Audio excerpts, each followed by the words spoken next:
Y'all, welcome to Love Always Cece, the podcast. I'm sitting here with none other than Joseph on My Vibes. He's here so we can just talk about life and just minding our own business. And just tell me a little bit about your company that you have, Love Life. So Love Life, it was started. So first, let me start off by saying I just started off by me saying Love Life. Okay. From pretty much a lot of people just losing their life in the community, or pretty much not knowing the value of just enjoying life. Right? Okay. So about 3 or 4 years ago, it was like a hashtag I used to use, post a picture of Love Life or something like that. Okay. So my wife was like, let's just turn that into our LLC, because I had been doing my LLC under our Oakland along with my nonprofit work. And she was like, let's just start using Love Life, because she wanted to start presenting the lifestyle of just giving and caring and just wanting more out of life. So pretty much Love Life is just the outlook of what I want out of life, pretty much. Me and my wife, what we want out of life, how much we want to give and how much we want to receive, and everything else comes with love. Right. I figure I always say, if you don't know how to love life, then you'll never know how to live life. So you can't live without loving. There we go. That's what I don't know. That's pretty much it, though. That's how I started. Yeah, and then I know that you're so heavily involved in the community and just really about social justice and everything. And we grew up in Oakland, so we know the struggles of it, and we see all the young people behind us coming in. And so, what would you say that's needed right now for people to understand what really self-care is about? Because it's not just what people imagine it to be, of looking good, smelling good, and those little small things, but what's some of the care that you feel like young men that's behind you need to kind of start moving life differently, to love life, really, you know? I think first off, people literally have to start learning how to love their self first. Okay. I think a lot of times, especially growing up in Oakland, we tend to worry about a lot of stuff that we can't control, right? Okay. Something like what people think. Right. Who you dating. What you look like. I mean, the stuff that really doesn't matter in life. One thing I learned in this coronavirus pandemic thing is the things that I really don't need. There's a lot of things that I just want, right? But I want to make my wants my needs. To get back to the question, people just have to start figuring out what really is for them and not what they want to be for them. You know what I'm saying? So once you realize and you start to really show what do I really need from this life, start focusing on that, then that's where you really start focusing on self-care. To get to self-care, to me, just a little insight. So when this year started, I had started having panic attacks. I'd never in my life had panic attacks, right? I was like completely depressed, and I didn't even know I was depressed until I went to go see somebody to figure out what the fuck was going on, right? So I figured out I was in some depression stage. So when I got down to it and started to think, what's really making me tick on a daily? The things that I do, I wrote down a list. So everything I was doing literally involved somebody else's issue, right? Wow. Everything. And then I got to the bottom of the list and was like, what do I do for myself? Take care of my family, but that's not for me. That's just purposely, right? Love my wife. That's not for me. That's just what I want to do, right? So I wasn't really doing nothing for me. So I took a moment and I was like, shit, what can I do for me to make life be about me for a second? And I realized that's what we don't do as, like, not even just men, as men, women, people, humans, regardless. We don't figure out what's best for us in the moment. I don't want to make my mom mad because she expects me to go to college. I don't want to upset my dad because he doesn't like this boy I'm dating, or I'm not marrying the right person. That shit doesn't matter. Like, what really matters is to me, and I had to get back to my faith. A lot of people don't believe in God or the Bible or whatever the case is, but I'm a man of faith, so I started praying more, just figuring out what road I should be on and not the road I wanted to take. So all that said, with all the mumbling I just did, pretty much what I do is, just from personal experience, I figure out what's best for me. And then I make my wants my needs. So when your wants and your needs intertwine, it's like a purpose for you, right? Because sometimes I want to be rich, and then you'll be like, damn, I just want to be rich, but you don't know why you want to be rich. Some people need to be rich. Like, I need to be rich. I need to take care of my mom. I need to take care of my sister. I need to be able to be like, cuz, come on, you doing your podcast, let's do this. I got a big studio, let's do it, you know what I'm saying? I need that in life, but I don't really need it. I want it, right? So I'm going to figure out how to make that intertwine with the steps that God has put forth for me and make it my needs and my wants and add up the difference. So just self-care pretty much is doing everything for you and not being ashamed of putting you first. Right, and he says a mouthful right there. First of all, he realized where he was and acknowledged it and went to get help. And it's okay to get help and find the support system, because support system matters.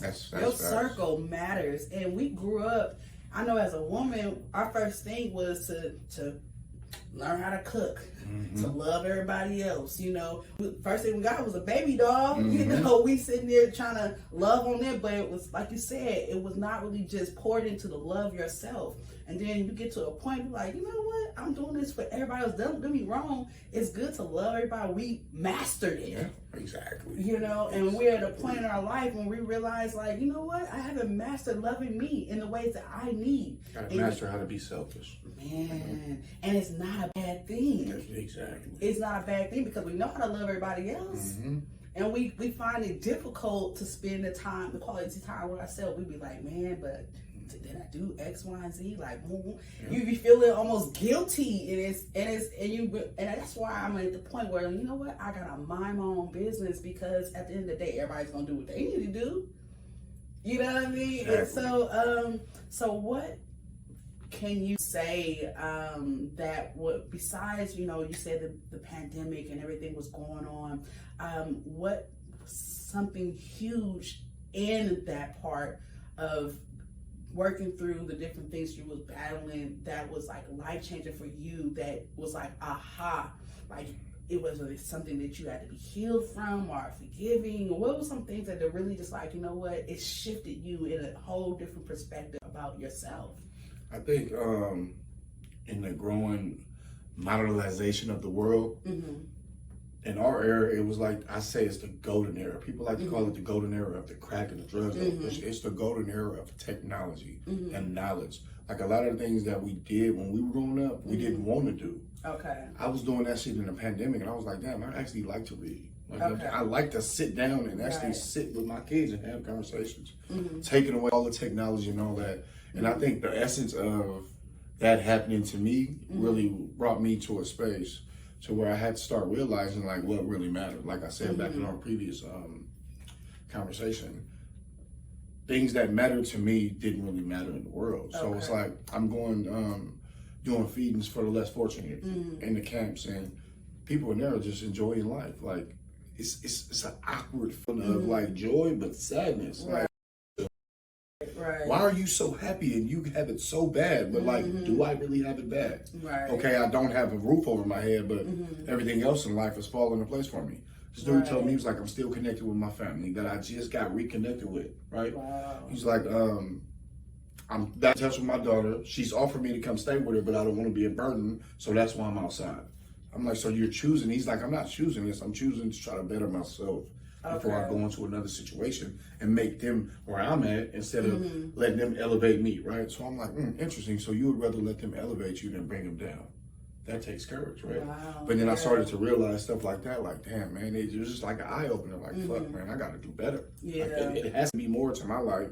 Because I'm already helping people and stuff, but the reason I was doing it was like, okay, I have great reasons, but I'm not taking in the value of the reasons I'm doing it for. And the great things I am doing, it was like I was scared to acknowledge the fact that I was doing great things, right? Or something I considered to be good, or whatever the case is. And it was like, shit, once I started realizing that, it was like, damn, my eyes are open. Like, okay, something needs to shake. So shit, it's either I go on the feeling with the passion I have now, or I just sit back and let it die and be nothing.